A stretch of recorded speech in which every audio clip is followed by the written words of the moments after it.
শামীম টিপসে সবাইকে স্বাগতম। বন্ধুরা, আগামী 30 থেকে 60 দিনের মধ্যে কাকে কাকে ফেসবুক কন্টেন্ট মনিটাইজেশন ইনভাইটেশন করবে সেই বিষয়টা কিন্তু আপনি নিশ্চিত হতে পারবেন।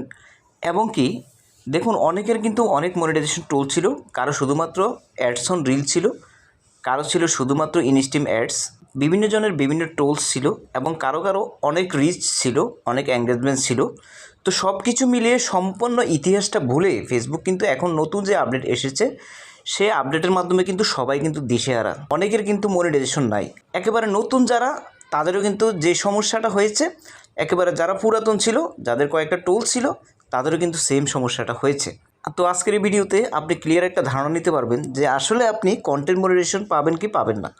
কন্টেন্ট মনিটাইজেশন যদি আপনি ক্লিয়ার ধারণা না নিতে পারেন, তাহলে কিন্তু এখানে আপনি কাজ করে মজা পাবেন না, অথবা কাজের প্রতি ইন্সপিরেশনটা নষ্ট হয়ে যাবে। তো সেই জন্য এই ভিডিওটা আপনি ধৈর্য ধরে দেখুন শেষ পর্যন্ত, তাহলে নিশ্চয়ই আপনি ক্লিয়ার হতে পারবেন বিষয়টা। আমি আমার ফেসবুকের প্রোফাইল আইকনে ক্লিক করলাম। ক্লিক করার পর প্রফেশনাল ড্যাশবোর্ডে ক্লিক করলাম। ক্লিক করার পর মনিটাইজেশন এই অপশানটার মধ্যে ক্লিক করলাম। ক্লিক করার পর এখানে দেখুন কন্টেন্ট মনিটাইজেশন এবং উপরে রয়েছে সাবস্ক্রিপশনস। কন্টেন্ট মনিটাইজেশনের ক্ষেত্রে যে বিষয়টা লক্ষণীয় সেটা হচ্ছে এখানে যে কন্টেন্ট মনিটাইজেশন লেখাটা রয়েছে, এই কন্টেন্ট মনিটাইজেশন লেখাটার এই পাশে কিন্তু তালার মতন একটা চিহ্ন দেখতে পাচ্ছেন। নিচে কিন্তু রয়েছে নো ক্রাইটেরিয়া মিট। এইটা একটা অবস্থান। এই অবস্থানের মধ্যে যদি আমি ক্লিক করি, ক্লিক করার পর এখানে দেখুন কি লেখা আছে যে simplify how you earn from Facebook. এখানে অনেক কিছু লেখা রয়েছে। এই যে অবস্থাটা, এই অবস্থা যদি আপনি দেখতে পান, তাহলে অবশ্যই আপনি কন্টেন্ট মনিটাইজেশন সেটআপের জন্য এখনও ইলিজিবল হন নাই। ইলিজিবিলিটি আপনার এখনও আসে নাই। আপনাকে ফেসবুক কখন কন্টেন্ট মনিটাইজেশন সেটআপ দেবে সেটা নিশ্চিত নয়। অর্থাৎ 31শে অগাস্টের মধ্যে আপনাকে ইনভাইটেশন নাও করতে পারে যদি এরকম অবস্থান থাকে। আর যদি এরকম দেখায় switch to content monetisation programme to keep earning after August 31 instream ads, ads on reels and performance bonus will not be available. অর্থাৎ এরকম যদি লক্ষ্য করেন, এরকম যদি দেখায় আপনার এখানে সুইচ টু কন্টেন্ট মনিটাইজেশন, তাহলে আপনাকে বুঝতে হবে যে আপনার এখানে কন্টেন্ট মনিটাইজেশন ইনভাইটেশনটা খুব দ্রুতই আসতে চলেছে। বিষয়টা একেবারেই ক্লিয়ার। সেটা হচ্ছে যদি আপনার এখানে কোনো একটা মনিটাইজেশন টুল আগে থেকে থাকে, সেটা হতে পারে অ্যাডস অন রিলস অথবা ইনস্টিম অ্যাডস অথবা আদার্স যে কোনো টুলস, তাহলে কিন্তু আপনার ক্ষেত্রে কিন্তু এটা দেখাবে। যেহেতু ফেসবুক 31শে অগাস্টের আপডেটের কারণে এখানে এই সমস্যাগুলো ঝামেলাগুলো ক্রিয়েট হয়েছে, সেক্ষেত্রে ফেসবুক কিন্তু আপনাকে কিন্তু কিছুদিনের মধ্যে 31শে অগাস্টের মধ্যেই আপনাকে এই টোলগুলো কিন্তু কন্টেন্ট মনিটাইজেশন আন্ডারে কিন্তু ফিরিয়ে দেবে। তো এখন বিষয়টা হচ্ছে কন্টেন্ট মনিটাইজেশন তো শুধুমাত্র একটি টোলের নয়, অনেকগুলো টোলের একটা কম্বাইন্ড রূপ। যদি আপনার এখানে রিচ এবং এঙ্গেজমেন্ট ডাউন থাকে, তাহলে আপনাকে কন্টেন্ট মনিটাইজেশন সেটআপ দিতে কিন্তু একটু লেট হবে। বাট আপনার এখানে যদি রিচ এঙ্গেজমেন্ট বেশি থাকে, নতুন প্রোফাইলেও যদি হয়ে থাকে, তাহলে কিন্তু কন্টেন্ট মনিটাইজেশন ইনভাইটেশনটা আপনি পাবেন 31শে অগাস্টের মধ্যে।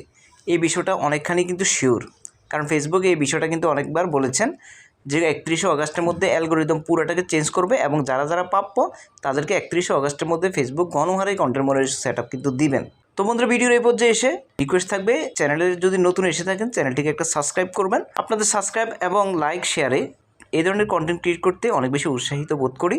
তো চলুন ভিডিওর পরবর্তী অংশে আমরা চলে যাই।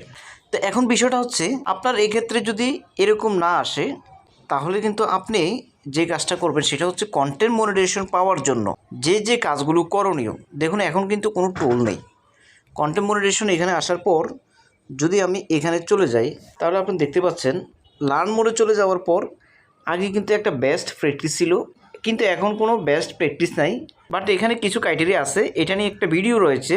এখানে কিন্তু অনেকগুলো কিছু রয়েছে, যেমন ব্র্যান্ডেড কন্টেন্ট, কোন কোন কন্টেন্ট আপনি এখানে আপলোড করলে কন্টেন্ট মনিটাইজেশন পাবেন না। সাম্প্রতিক একটা ভিডিও আছে, এই ভিডিওটা দেখে নিয়ে তাহলে আপনি বুঝতে পারবেন, ক্লিয়ার হতে পারবেন যে কোন কোন বিষয়গুলো আপডেট নিয়মে আপনাকে জানা উচিত কন্টেন্ট মনিটাইজেশন পাওয়ার জন্য। এই বিষয়গুলোর মধ্যে কিছু কিছু ভুল আছে যেটা আপনি সচরাচর করে যাবেন, বাট আপনি বুঝতে পারবেন না। আগের নিয়মে যখন আপনি কাজ করবেন, সেক্ষেত্রে কিন্তু এখানের নিয়মের সাথে কিছু নিয়ম কিন্তু ব্যতিক্রম রয়েছে, যার কারণে আপনার ভুল হওয়ার সম্ভাবনাটা রয়েছে। এবং কি এআই লেভেল অন অফ যে একটা সেটিংস আছে রিলসের ক্ষেত্রে, ওই সেটিংসটা কখনো কিন্তু অন করা যাবে না। যদি অন করেন তাহলে কিন্তু এআই লেভেল কিন্তু অন হয়ে যাবে। এবং কি বোস্টেড করা যাবে না, ব্র্যান্ডেড কন্টেন্ট প্রমোশন করা যাবে না, কোলাবোরেশন করতে পারবেন না আপনার প্রোফাইলে, যে প্রোফাইলে আপনি কন্টেন্ট মনিটাইজেশন চাচ্ছেন। তো এই যে বিষয়গুলো ইনস্টাগ্রামে শেয়ার করতে পারবেন না, ইনস্টাগ্রাম থেকে এখানে শেয়ারও করতে পারবেন না, তাহলে এটা কিন্তু ক্রস পোস্ট হয়ে যাবে। তো এই বিষয়গুলো নিয়ে কিন্তু ভিডিও রয়েছে, আপনি চাইলে ওই ভিডিওগুলো দেখে নিতে পারেন। এই বিষয়টা যদি আপনি ক্লিয়ারলি কনসেপ্ট ধারণা নিয়ে কাজ করতে পারেন, তাহলে অবশ্যই আপনি কন্টেন্ট মনিটাইজেশন সেটআপ পাবেন। এখানে হতাশ হওয়ার কিছুই নেই। আপনি যদি নতুন হয়ে থাকেন এবং রেগুলারলি কাজ করতেছেন, কন্টেন্ট মনিটাইজেশন সেটআপ পান নাই, এবং অনেকে কিন্তু রয়েছে যাদের একটা টুল ছিল, তাদেরও কন্টেন্ট মনিটাইজেশন সেটআপের ক্ষেত্রে কিন্তু এই ধরনের অপশান চলে এসেছে। তো সেই ক্ষেত্রে কিন্তু আপনার থেকে ওনার দুঃখ কিন্তু বেশি থাকবে। নতুনদের ক্ষেত্রে আরও কয়েকটা বিষয় কিন্তু আপনাকে লক্ষ্য রাখতে হবে। সেই বিষয়গুলোর মধ্যে যে বিষয়টা গুরুত্বপূর্ণ সেটা হচ্ছে আপনাকে নামের মধ্যে ক্লিক করে এখানে 3 ডটে ক্লিক করতে হবে। 3 ডটে ক্লিক করে প্রোফাইলের স্ট্যাটাসটা একবার দেখে নিতে হবে আপনাকে, যে এখানে রিকমেন্ডেশনটা অ্যাক্টিভ আছে কি না, প্রোফাইলে কোনো ইস্যু আছে কি না, মনিটাইজেশনটা অ্যাক্টিভ আছে কি না, এই বিষয়গুলো আপনাকে দেখতে হবে। এই বিষয়গুলো অবশ্যই কিন্তু আপনাকে চেক করে নিতে হবে যে সমস্যা আছে কি না। এবং কি আপনাকে ভিডিওর অপশানে ক্লিক করে নিডস রিভিউ এটার মধ্যে আপনাকে দেখতে হবে কোনো কপিরাইটের ঝামেলা আছে কি না। এখানেও আপনাকে চেক করতে হবে যে কপিরাইটের ঝামেলাটা আছে কি না। তারপরে আপনাকে আরও একটা বিষয় চেক করতে হবে, সেটা হলো সেলফ অ্যান্ড সাপোর্টে যেতে হবে। সাপোর্ট ইনবক্সে গিয়ে আপনাকে দেখতে হবে যে এখানে কোনো অ্যালার্ট আছে কি না বা কোনো রিপোর্ট আছে কি না, এই বিষয়টা আপনাকে দেখতে হবে। তারপরে আপনি কন্টেন্ট মনিটাইজেশন পাওয়ার জন্য এলিজিবিলিটি হবেন। তো বন্ধুরা, এতক্ষণ পর্যন্ত ভিডিওটি ধৈর্য ধরে দেখার জন্য অসংখ্য ধন্যবাদ। চ্যানেল নতুন এসে থাকলে চ্যানেলটাকে একটা সাবস্ক্রাইব করবেন, ভিডিওটিকে লাইক এবং শেয়ার করে রাখুন। ভালো থাকুন, সুস্থ থাকুন, দেখা হবে নেক্সট কোনো ভিডিওতে। আল্লাহ হাফেজ।